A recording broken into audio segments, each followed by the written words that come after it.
നമസ്കാരം. നിങ്ങൾക്ക് എത്ര യൂട്യൂബ് ചാനലുകളുണ്ട്? ഒന്നിലധികം യൂട്യൂബ് ചാനലുകളുണ്ട്? എന്നോട് ചോദിച്ചു കഴിഞ്ഞാൽ എനിക്കൊരു 3-4 യൂട്യൂബ് ചാനൽസ് ഉണ്ട്. ഞാൻ ഇതിലെല്ലാം കണ്ടന്റുകൾ അപ്ലോഡ് ചെയ്യുന്നുണ്ട്. അപ്പോൾ ഈ മൾട്ടിപ്പിൾ ചാനൽസ് എന്തിനാണ് ക്രിയേറ്റ് ചെയ്യുന്നത്? ക്രിയേറ്റ് ചെയ്ത് കഴിഞ്ഞാൽ എന്തെങ്കിലും പ്രശ്നമുണ്ടോ? യൂട്യൂബിന്റെ പോളിസി എന്താണ് ഈ മൾട്ടിപ്പിൾ യൂട്യൂബ് ചാനലുകളുമായിട്ട് ബന്ധപ്പെട്ട് പറയുന്നത്? അപ്പോൾ ഇന്നത്തെ വീഡിയോയിൽ നമ്മൾ ഈ ഒരു കാര്യത്തെക്കുറിച്ചാണ് ഡിസ്കസ് ചെയ്യാനായിട്ട് പോകുന്നത്. മൾട്ടിപ്പിൾ ചാനൽസ് ക്രിയേറ്റ് ചെയ്ത് കഴിഞ്ഞാൽ ഉണ്ടാകാൻ സാധ്യതയുള്ള വലിയ ഇഷ്യൂ എന്ന് പറഞ്ഞു കഴിഞ്ഞാൽ നമ്മുടെ ചാനൽ ടെർമിനേറ്റ് ആകുന്നു, നമ്മുടെ ആഡ്സൻസ് ഡിസേബിൾ ആയി പോകുന്നതുമായിട്ടൊക്കെ ബന്ധപ്പെട്ട് കുറേ പ്രശ്നങ്ങളും ഇങ്ങനെ മൾട്ടിപ്പിൾ ചാനൽസ് ക്രിയേറ്റ് ചെയ്യുമ്പോൾ. അപ്പോൾ നിങ്ങൾ പുതുതായിട്ട് യൂട്യൂബ് ചാനൽ ക്രിയേറ്റ് ചെയ്യാൻ പ്ലാൻ ചെയ്യുന്നുണ്ടെങ്കിൽ, മൾട്ടിപ്പിൾ ആയിട്ടുള്ള ചാനൽസ് റൺ ചെയ്യിപ്പിക്കാൻ പ്ലാൻ ചെയ്യുന്നുണ്ടെങ്കിൽ എന്തൊക്കെ കാര്യങ്ങൾ ശ്രദ്ധിക്കണമെന്ന് പറയാം. അതേപോലെ ഇനി മൾട്ടിപ്പിൾ ചാനൽസ് ഉള്ളവരാണെങ്കിലും ഈ വീഡിയോയിൽ വളരെ ഡീറ്റെയിൽ ആയിട്ട് കാര്യങ്ങളൊക്കെ പറയുന്നുണ്ട്. വീഡിയോ സ്കിപ്പ് ചെയ്യാതെ അവസാനം വരെ കണ്ട് വീഡിയോ ഒന്ന് ലൈക്ക് ചെയ്തേക്കും. അപ്പോൾ മൾട്ടിപ്പിൾ ചാനൽസ് എന്തിനാണ് ക്രിയേറ്റ് ചെയ്യുന്നതെന്ന് ആദ്യം പറയാം. എൻ്റെ പേഴ്സണൽ ആയിട്ടുള്ള കാര്യം പറഞ്ഞു കഴിഞ്ഞാൽ, ഒന്നാമത്തെ കാര്യം, നമ്മളുടെ ഒരു ചാനൽ നമ്മളൊന്ന് ഗ്രോ ചെയ്യിപ്പിച്ച് കൊണ്ടുവന്നു. അപ്പോൾ അതിൽ കുറച്ച് ഫോളോവേഴ്സ് ഒക്കെ ആയി കഴിയുമ്പോൾ നമുക്ക് തന്നെ തോന്നും അടുത്തൊരു ചാനലൂടെ ഉണ്ടെങ്കിൽ അതിനും ഫോളോവേഴ്സിനെ കൊണ്ടുവരാൻ പറ്റുമല്ലോ എന്നൊരു ചിന്ത ഓട്ടോമാറ്റിക്കായിട്ട് വരും. ആ ഒരു സാഹചര്യത്തിൽ നമ്മൾ രണ്ടാമതൊരു ചാനൽ ക്രിയേറ്റ് ചെയ്യും. പിന്നെ മറ്റൊരു കേസ് എന്ന് വെച്ച് കഴിഞ്ഞാൽ സേഫ്റ്റി എന്ന് പറയുന്ന ഒരു സംഭവമാണ്. അതായത് ആദ്യത്തെ ചാനൽ എന്തെങ്കിലും പറ്റിക്കഴിഞ്ഞ് കഴിഞ്ഞാൽ രണ്ടാമതൊരു ചാനൽ ഉണ്ടെങ്കിൽ അത് കടിച്ചു തൂങ്ങി നമുക്ക് മുമ്പോട്ട് പോകാമല്ലോ എന്നുള്ളൊരു ചിന്ത വരും. അങ്ങനെയും നമ്മൾ രണ്ടാമത് ചാനൽ ക്രിയേറ്റ് ചെയ്യും. മൂന്നാമത് ചിലപ്പോൾ നമുക്ക് ഒന്നിലധികം കാര്യങ്ങൾ, അതായത് ഇപ്പം ടെക് വീഡിയോ ചെയ്യുന്നവർക്ക് കുക്കിംഗ് അറിയാവുന്നുണ്ടെങ്കിൽ എന്നാൽ പിന്നെ ടെക് വീഡിയോ ചെയ്ത് പൈസ ഉണ്ടാക്കുന്നു, അപ്പോൾ കുക്കിംഗ് കൂടെ ചെയ്ത് പൈസ ഉണ്ടാക്കിക്കാന്ന് പറഞ്ഞ് കുക്കിംഗ് ചാനൽ ഉണ്ടാക്കും, വ്ളോഗിങ് ചെയ്യാം. അങ്ങനെ ഒരുപാട് സാധ്യതകളുണ്ട്. ഇതിൽ ഏത് വേണമെങ്കിലും നമുക്ക് എന്തൊക്കെ കാര്യങ്ങളിൽ ഇൻട്രസ്റ്റ് ഉണ്ടോ അതുമായിട്ടൊക്കെ ബന്ധപ്പെട്ട ചാനലുകൾ ക്രിയേറ്റ് ചെയ്യാം. അപ്പോൾ അങ്ങനെ ഒരു തോട്ടുള്ളവർക്ക് തീർച്ചയായിട്ടും മൾട്ടിപ്പിൾ ചാനൽസ് ക്രിയേറ്റ് ചെയ്യാനായിട്ട് സാധിക്കും. ഇങ്ങനെ മൾട്ടിപ്പിൾ ചാനൽസ് ക്രിയേറ്റ് ചെയ്യുന്നതുകൊണ്ട് ഒരു പ്രശ്നമില്ല, എത്ര ചാനൽ വേണമെങ്കിലും ക്രിയേറ്റ് ചെയ്യാം. പക്ഷേ ഇത് ക്രിയേറ്റ് ചെയ്തതിൽ കണ്ടന്റ് അപ്ലോഡ് ചെയ്യുക എന്നുള്ള ആ ഒരു പ്രോസസ്സിങ്ങിലാണ് പ്രശ്നങ്ങൾ ഉണ്ടാകുന്നത്. ഇപ്പം ഒരാൾ തന്നെയാണ് വീഡിയോകൾ ചെയ്യുന്ന ഒരു 3-4 ചാനൽസ് ഉണ്ടെങ്കിൽ ഇതിലെല്ലാം കണ്ടന്റുകൾ ക്രിയേറ്റ് ചെയ്യണം എന്നുള്ളത് ഒരു വലിയ ടാസ്ക് ആയിട്ട് മാറും. അപ്പോൾ കൺസിസ്റ്റൻസി കുറയും. കൺസിസ്റ്റൻസി കുറച്ച് കഴിഞ്ഞാൽ പിന്നെ യൂട്യൂബ് നമ്മളെ കണ്ട ഭാഗം നടിക്കത്തില്ല, നമ്മൾ ഇടുന്ന കണ്ടന്റുകൾക്കൊന്നും റീച്ച് ഇല്ലാത്തൊരു സാഹചര്യം വരും. അപ്പോൾ മൾട്ടിപ്പിൾ ചാനൽസ് നിങ്ങൾ ക്രിയേറ്റ് ചെയ്യുന്നതുകൊണ്ട് കുഴപ്പമില്ല, പക്ഷേ അതിൽ നിങ്ങൾ കണ്ടന്റ് ഇടാൻ നിങ്ങൾക്ക് സാധിക്കും എന്നുള്ള കാര്യം നേരത്തെ മനസ്സിലാക്കിയതിന് ശേഷം മാത്രമേ മൾട്ടിപ്പിൾ ചാനൽസ് ക്രിയേറ്റ് ചെയ്യാവോ. അതല്ല എന്നുണ്ടെങ്കിൽ ഒറ്റ ചാനലാണെങ്കിൽ പോലും നിങ്ങൾ ആ ഒറ്റ ചാനലിൽ പ്രോപ്പർ ആയിട്ട് കൺസിസ്റ്റന്റ് ആയിട്ട് കണ്ടന്റുകൾ ഇടുകയാണെന്നുണ്ടെങ്കിൽ നിങ്ങൾക്ക് നല്ല രീതിയിലുള്ള ഏർണിംഗ്സ് ഉണ്ടാക്കാൻ പറ്റും, നല്ല രീതിയിൽ നിങ്ങളുടെ ചാനൽ ഗ്രോ ചെയ്യിപ്പിച്ചു കൊണ്ടുവരാൻ സാധിക്കും. ഇനി മൾട്ടിപ്പിൾ ചാനൽസുമായിട്ട് ബന്ധപ്പെട്ട് ഈ യൂട്യൂബിന്റെ ഗൂഗിളിന്റെ പോളിസിയിൽ എന്തൊക്കെയാണ് പറഞ്ഞിരിക്കുന്നത് നോക്കാം. അതായത് ഒരു ഇമെയിൽ ഐ ഡി വെച്ചിട്ട് നമുക്ക് മൾട്ടിപ്പിൾ ചാനൽസ് ക്രിയേറ്റ് ചെയ്യാനായിട്ട് പറ്റും. അതായത് ഒരു ഇമെയിൽ ഐ ഡി നിങ്ങളുടെ ഉള്ളെങ്കിലും ആ ഒരു ഇമെയിൽ ഐ ഡി വെച്ച് 1, 2, 3, 4, 10 ചാനൽസ് നിങ്ങൾക്ക് ക്രിയേറ്റ് ചെയ്യാനായിട്ട് സാധിക്കും. അപ്പോൾ ഇങ്ങനെ ഒരു സിംഗിൾ ഇമെയിൽ ഐ ഡിയിൽ നിന്ന് മൾട്ടിപ്പിൾ ചാനൽസ് ക്രിയേറ്റ് ചെയ്യുന്നത് സേഫ് ആണോ എന്നുള്ളൊരു സംശയം പലർക്കും ഉണ്ട്. അപ്പോൾ എൻ്റെ ഒരു എക്സ്പീരിയൻസ് ഞാൻ പറയുകയാണെന്നുണ്ടെങ്കിൽ, ഒരു ഇമെയിൽ ഐ ഡി ഉപയോഗിച്ചുകൊണ്ട് മൾട്ടിപ്പിൾ ചാനൽസ് ക്രിയേറ്റ് ചെയ്യാതിരിക്കുക, different email I D use ചെയ്യുക. കാരണം ഈ ഇമെയിൽ ഐ ഡിയുമായിട്ട് കണക്റ്റഡ് ആയിട്ടുള്ള ഏതെങ്കിലും ചാനലിൽ എന്തെങ്കിലും ഒരു ഇഷ്യൂ വന്നു കഴിഞ്ഞാൽ അത് ചിലപ്പോൾ നിങ്ങളുടെ മറ്റ് ചാനലുകളെയും അഫക്ട് ചെയ്യാനുള്ള സാധ്യതയുണ്ട്. അതായത് ആ ഒരു ഇമെയിൽ ഐ ഡി ഹാക്ക് ചെയ്യപ്പെട്ട് കഴിഞ്ഞാൽ എല്ലാ ചാനലുകളും ഹാക്ക് ചെയ്യപ്പെടും. മനസ്സിലായോ? ഒരു ഡിഫറെന്റ് ആയിട്ടുള്ള ഇമെയിൽ ഐ ഡി ആണെന്നുണ്ടെങ്കിൽ ഒരു ഇമെയിൽ ഐ ഡിയിൽ എന്തെങ്കിലും ഇഷ്യൂ വന്നതെന്ന് പറഞ്ഞാലും മറ്റ് ചാനലുകൾക്കോ മറ്റ് ഇമെയിൽ ഐ ഡിസിനോ പ്രശ്നമൊന്നും ഉണ്ടാകത്തില്ല. അപ്പോൾ അതുകൊണ്ട് നിങ്ങൾ ചാനൽ ഉണ്ടാക്കുമ്പോൾ മൾട്ടിപ്പിൾ ഇമെയിൽ ഐ ഡിസ് ഉപയോഗിച്ചുകൊണ്ട് തന്നെ ചാനൽ ക്രിയേറ്റ് ചെയ്യുക. ഓക്കെ, ഇനി ആഡ്സെൻസിലേക്ക് വരുമ്പോൾ ഒരു ആഡ്സെൻസ് അക്കൗണ്ടിൽ നമുക്ക് എത്ര ചാനലുകൾ കണക്ട് ചെയ്യാൻ പറ്റും? എത്ര ചാനൽ വേണമെങ്കിലും കണക്ട് ചെയ്യാം. എല്ലാത്തിന്റെയും ഏർണിങ്സ് ആ ഒരു ആഡ്സെൻസ് അക്കൗണ്ടിൽ കളക്ട് ആവുകയും അത് നമുക്ക് ബാങ്കിലേക്ക് ട്രാൻസ്ഫർ ആയിട്ട് കിട്ടുകയും ചെയ്യും. പക്ഷേ ഇവിടെ വലിയൊരു ഇഷ്യൂ വരുന്നത് എന്താണെന്ന് ചോദിച്ചു കഴിഞ്ഞാൽ, നമ്മളിപ്പോൾ ഒരു ആഡ്സെൻസിൽ ഒരു 5 ചാനലുകൾ കണക്ട് ചെയ്തു എന്ന് വിചാരിക്കുക. ഏതെങ്കിലും ഒരു ചാനലിൽ ഉണ്ടാകുന്ന പ്രശ്നം കാരണം, പോളിസി വയലേഷൻ കാരണം നമ്മുടെ ആഡ്സെൻസ് അക്കൗണ്ട് അങ്ങ് ഡിസേബിൾ ആയി എന്ന് വിചാരിക്കുക.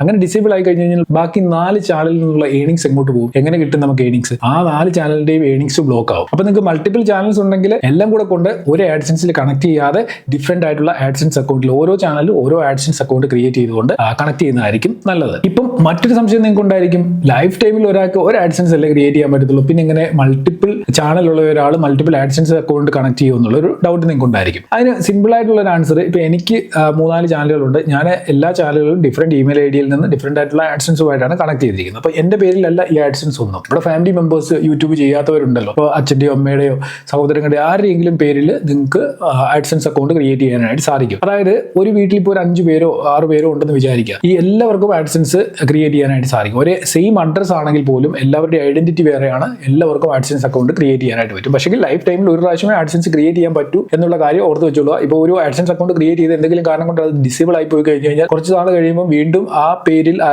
ഐഡന്റിറ്റിയിൽ നമുക്ക് വീണ്ടും ആഡ്സെൻസ് ക്രിയേറ്റ് ചെയ്യാൻ പറ്റത്തില്ല. അപ്പോൾ അതുകൊണ്ടാണ് ആഡ്സെൻസ് അക്കൗണ്ട് കുറച്ച് സേഫ് ആയിട്ട് തന്നെ കൊണ്ടുപോകണം. കാരണം എന്തെങ്കിലും കാരണവശാൽ നഷ്ടപ്പെട്ടു പോയി കഴിഞ്ഞാൽ പിന്നെ നമുക്ക് നമ്മുടെ പേരിൽ ലൈഫ് ടൈമിൽ ആഡ്സെൻസ് അക്കൗണ്ട് ക്രിയേറ്റ് ചെയ്യാനായിട്ട് സാധിക്കത്തില്ല. അപ്പം ഈ മൾട്ടിപ്പിൾ ചാനൽസ് ഉള്ളവർ നിങ്ങളുടെ ഫാമിലി മെമ്പേഴ്സിന്റെ ആരെങ്കിലും പേരിൽ ആഡ്സെൻസ് അക്കൗണ്ട് ക്രിയേറ്റ് ചെയ്തുകൊണ്ട് അതുമായിട്ട് കണക്ട് ചെയ്ത് നിങ്ങളുടെ ചാനലിൽ നിന്നുള്ള ഏർണിങ്സ് കളക്ട് ചെയ്യുന്നതായിരിക്കും നല്ലത്. അപ്പം ഞാൻ ഈ പറഞ്ഞു വന്നത്, നമുക്ക് മൾട്ടിപ്പിൾ ചാനൽസ് ഉണ്ടെങ്കിലും നമ്മളുടെ ഒരു ചാനലിന് എന്തെങ്കിലും ഇഷ്യൂ ഉണ്ടായാലും മറ്റ് ചാനലുകൾക്ക് പ്രശ്നമില്ലാതെ എങ്ങനെ നമുക്ക് ഇതിനെ ബാലൻസ് ചെയ്തുകൊണ്ട് പോകാൻ പറ്റുമെന്നുള്ള കാര്യമാണ് ഈ പറഞ്ഞു വരുന്നത്. പക്ഷേങ്കിൽ ഇതൊക്കെ കുറേ നാളായിട്ട് നമ്മൾ ചെയ്തു വരുന്ന കാര്യമാണ്. ഈ കഴിഞ്ഞ വർഷമായിട്ട് യൂട്യൂബിൻ്റെ ഒരു പോളിസിയിൽ കുറച്ച് കുറച്ച് സ്ട്രിക്റ്റ് ആയിട്ടുണ്ട്. സർക്കംവെൻഷൻ പോളിസി എന്ന് പറയുന്ന ഒരു പോളിസി ഉണ്ട്. അതായത് നമ്മളുടെ പേരിലുള്ള ഏതെങ്കിലും ഒരു യൂട്യൂബ് ചാനലിന് എന്തെങ്കിലും കാരണങ്ങൾ കൊണ്ട് ആ ചാനൽ ടെർമിനേറ്റ് ആയി പോയി കഴിഞ്ഞാൽ നമ്മളുടെ മറ്റ് ചാനലുകൾ, അതായത് നമ്മളുമായിട്ട് കണക്റ്റഡ് ആയിട്ടുള്ള മറ്റ് ചാനലുകളും യൂട്യൂബ് ടെർമിനേറ്റ് ചെയ്യും.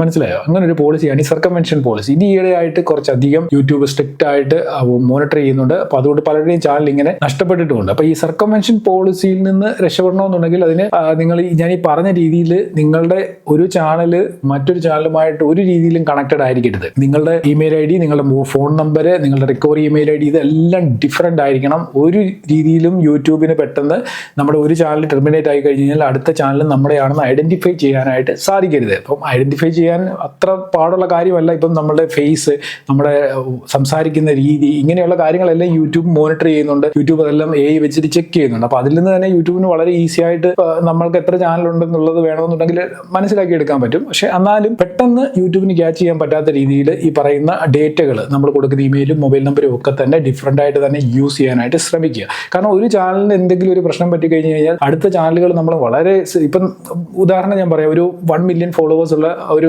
2 ചാനൽ ഉണ്ടെന്ന് വിചാരിക്കുക. അതിന്റെ കൂടെ 1000 സബ്സ്ക്രൈബേഴ്സ് ഉള്ള ഒരു ചാനലും നമുക്കുണ്ട്. ഈ 1000 സബ്സ്ക്രൈബേഴ്സ് ഉള്ള ചാനൽ നമ്മൾ വലിയതായിട്ട് ശ്രദ്ധിക്കുന്നൊന്നുമില്ല. പക്ഷെങ്കിൽ അതിൻ്റെ അകത്തൊരു പോളിസി വയലേഷൻ നമ്മൾ മിസ്റ്റേക്കിൽ കാണിച്ച് ആ ചാനൽ അങ്ങ് ടെർമിനേറ്റ് ആയെന്ന് വിചാരിക്കുക. ആ ചാനൽ ടെർമിനേറ്റ് ആയി കഴിഞ്ഞ് കഴിഞ്ഞാൽ 10 മില്യനും 2 മില്യനും 1 മില്യനും ഒക്കെ ഉള്ള നമ്മുടെ മറ്റ് ചാനലുകളും ടെർമിനേറ്റ് ആവും. അപ്പോൾ കാരണം നമ്മൾ ഈ 1000 സബ്സ്ക്രൈബർ ഉള്ള ചാനൽ വലിയ കാര്യമായിട്ട് എടുത്തിട്ടില്ല, അതിനകത്ത് വലിയ വർക്കും ചെയ്തില്ല, ഒന്നും ചെയ്യുന്നില്ലായിരുന്നു. പക്ഷേ നമ്മൾ ശ്രദ്ധിക്കുന്നത് മൊത്തം നമുക്ക് ഫോളോവേഴ്സ് ഉള്ള ചാനലാണ്. പക്ഷെങ്കിൽ ആ ചാനൽ ഒരു കാരണവും ഇല്ലാതെ ടെർമിനേറ്റ് ആയി പോകും. കാരണം നമ്മുടെ ഒരു ചാനൽ ഇവിടെ ടെർമിനേറ്റ് ആയി. 1000 സബ്സ്ക്രൈബർ ഉള്ള ചാനൽ നമ്മുടെ ടെർമിനേറ്റ് ആയി കഴിയുമ്പോൾ തന്നെ ബാക്കി ചാനലുകളും അതിൻ്റെ കൂടെ തന്നെ യൂട്യൂബ് അടിച്ചു കളയും. അപ്പം അതുകൊണ്ട് വളരെ ശ്രദ്ധയോടെ വേണം ഈ യൂട്യൂബിൻ്റെ അക്കൗണ്ടുകൾ ഹാൻഡിൽ ചെയ്യാനായിട്ട്. ഇനി ഇതുമായിട്ട് ബന്ധപ്പെട്ട് മറ്റൊരു ഡൗട്ട് സാധാരണയായിട്ടുള്ളതാണ്. ഇപ്പോൾ ഒരു ആഡ്സൻസ് അക്കൗണ്ട് ക്രിയേറ്റ് ചെയ്തു. ഇപ്പോൾ എൻ്റെ പേര് ഞാൻ ഒരു ആഡ്സൻസ് ക്രിയേറ്റ് ചെയ്തു. എൻ്റെ ബാങ്ക് അക്കൗണ്ട് തന്നെ അതിൽ കൊടുക്കണോ, മറ്റാരെങ്കിലും കൊടുക്കുന്നതുകൊണ്ട് പ്രശ്നമുണ്ടോ എന്ന് പലരും ചോദിച്ച് ഞാൻ കണ്ടിട്ടുണ്ട്. അങ്ങനെ പ്രശ്നമൊന്നുമില്ല. ആരുടെ വേണമെങ്കിലും നമുക്ക് ബാങ്ക് അക്കൗണ്ട് കൊടുക്കാം, ബാങ്കിലേക്ക് പൈസ കളക്ട് ആകുകയും ചെയ്യും. പക്ഷെങ്കിൽ ഈ പറഞ്ഞ പോലുള്ള പല പോളിസീസും പല പ്രശ്നങ്ങളും ഒക്കെ യൂട്യൂബിൽ ഉള്ളത് കൊണ്ട് നമ്മളിപ്പം എൻ്റെ പേരിലുള്ള ആഡ്സൻസ് ഞാൻ എൻ്റെ ബാങ്ക് അക്കൗണ്ട് തന്നെ കൊടുക്കുന്നതായിരിക്കും സേഫ്. മനസ്സിലായി? ഇപ്പം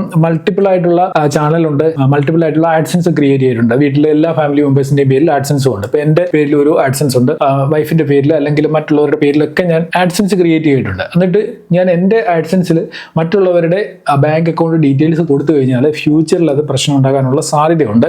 കാരണം യൂട്യൂബിന്റെയും ആഡ്സൻസിന്റെയും ഒക്കെ പോളിസീസ് ഇങ്ങനെ മാറിക്കൊണ്ടിരിക്കുകയാണ്. അപ്പോൾ ഏത് സമയത്താണ് ഈ പോളിസിയൊക്കെ ഇങ്ങനെ ഇവർ അങ്ങോട്ടും ഇങ്ങോട്ടും എല്ലാം ഇന്റർകണക്ട് ചെയ്തിട്ട് നമുക്ക് പണിയിരുന്നെന്ന് പറയാൻ പറ്റില്ല. അപ്പം ഏറ്റവും സേഫ് എന്ന് പറയുന്നത് നമ്മളുടെ ആഡ്സൻസിൽ നമ്മളുടെ ബാങ്ക് അക്കൗണ്ട് തന്നെ കൊടുക്കുക എന്നുള്ളതാണ്. ആഡ്സൻസ് അക്കൗണ്ട് ക്രിയേറ്റ് ചെയ്യുമ്പോൾ മറ്റൊരു പ്രശ്നം സാധാരണയായിട്ട് ഉണ്ടാകാറുണ്ട്. ഇപ്പം ഞാനൊരു ആഡ്സൻസ് ഈ ഫോൺ ഉപയോഗിച്ചുകൊണ്ട് ക്രിയേറ്റ് ചെയ്തു. അതിനുശേഷം ഇപ്പം എൻ്റെ ഫാമിലി മെമ്പേഴ്സിലുള്ള മറ്റൊരാൾക്കൊരു ആഡ്സൻസ് ക്രിയേറ്റ് ചെയ്യണം. അതിനുവേണ്ടി ഞാൻ ഈ സെയിം ഫോൺ തന്നെ യൂസ് ചെയ്ത് കഴിഞ്ഞാൽ പലപ്പോഴും യൂട്യൂബ്, ഗൂഗിൾ നമുക്ക് രണ്ടാമതൊരു ആഡ്സൻസ് ക്രിയേറ്റ് ചെയ്യാനായിട്ട് സമ്മതിക്കാറില്ല. കാരണം എന്താണെന്ന് ചോദിച്ചു കഴിഞ്ഞാൽ IP അഡ്രസ് മാച്ച് ചെയ്യുന്നതുകൊണ്ട് അത് ഡിറ്റക്ട് ചെയ്തുകൊണ്ട് നമുക്ക് ആ സെയിം ഫോണിൽ രണ്ടാമത് ആഡ്സൻസ് അക്കൗണ്ട് ക്രിയേറ്റ് ചെയ്യാൻ പറ്റാത്ത സാഹചര്യം വരും. അപ്പം നമ്മൾ ചെയ്യേണ്ടത് ഡിഫറെന്റ് ആയിട്ടുള്ള മറ്റേതെങ്കിലും ഒരു ഫോൺ യൂസ് ചെയ്തുകൊണ്ട് അല്ലെങ്കിൽ ആരുടെ പേരിലാണോ എടുക്കുന്നത് അവരുടെ ഫോണിൽ തന്നെ ആഡ്സൻസ് ക്രിയേറ്റ് ചെയ്യുക എന്നുള്ളതാണ്. മനസ്സിലായി? അപ്പോൾ ആ ഒരു പ്രശ്നം അങ്ങനെ സോൾവ് ചെയ്യാം. ഇനി നിങ്ങൾ കമ്പ്യൂട്ടറിലാണ് ഇത് ചെയ്യുന്നതെന്നുണ്ടെങ്കിൽ അവിടെ നിങ്ങൾക്ക് ഡിഫറെന്റ് യൂസേഴ്സ് സെലക്ട് ചെയ്യാൻ പറ്റും നമുക്ക് സിസ്റ്റത്തിൽ. അപ്പം ഡിഫറെന്റ് യൂസർ സെലക്ട് ചെയ്തുകൊണ്ട് നമുക്ക് സിസ്റ്റത്തിൽ ഇത് ചെയ്യുന്നതുകൊണ്ട് പ്രശ്നം ഒന്നും തന്നെ ഇല്ല. ഇനി ഈ ഒരു വിഷയമായിട്ട് ബന്ധപ്പെട്ട് പലരും ചോദിച്ചു കണ്ടിട്ടുള്ള ഒരു കാര്യമാണ്, ഒരു ഫോണിൽ മൾട്ടിപ്പിൾ ചാനൽസ് ലോഗിൻ ചെയ്യുന്നതുകൊണ്ട് കുഴപ്പമുണ്ടോ?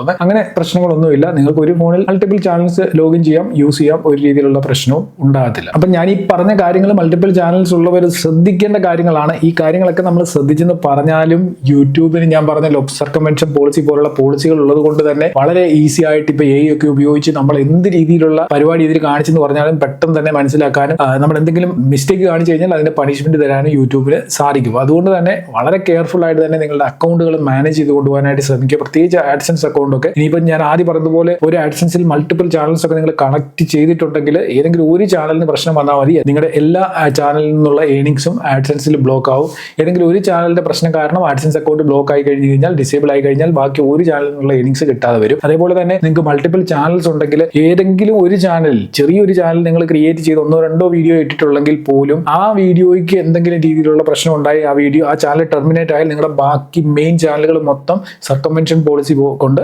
ടെർമിനേറ്റ് ആയി പോകും. മനസ്സിലായി? അപ്പോൾ അതുകൊണ്ട് അങ്ങനെയൊക്കെയുള്ള കാര്യങ്ങൾ എല്ലാവരും ഒന്ന് ശ്രദ്ധിച്ചോളുക. ഈ വീഡിയോ നിങ്ങൾക്ക് യൂസ്ഫുൾ ആയിട്ടുണ്ടെങ്കിൽ നിങ്ങളുടെ ഫ്രണ്ട്സിനൊക്കെ ഷെയർ ചെയ്ത് കൊടുക്കുക. യൂട്യൂബുമായിട്ട് ബന്ധപ്പെട്ട് കണ്ടന്റുകളൊക്കെ ക്രിയേറ്റ് ചെയ്യുന്നവർക്ക് വളരെ ഉപകാരപ്പെടുമെന്നാണ് ഞാൻ കരുതുന്നത്. ഒപ്പം തന്നെ വീഡിയോ ലൈക്ക് ചെയ്യാൻ മറക്കണ്ട. ഇനി ഇതുപോലുള്ള കൂടുതൽ വീഡിയോകൾക്കായി ചാനൽ ഒന്ന് സബ്സ്ക്രൈബ് ചെയ്ത് വെക്കുക. ഒപ്പം തന്നെ ബെല്ലൈക്കണിൽ ക്ലിക്ക് ചെയ്യാൻ മറക്കണ്ട. എന്തായാലും ഇന്നത്തെ വീഡിയോ നിർത്തുന്നു. നമുക്ക് അടുത്ത വീഡിയോയിൽ കാണാം. Good bye.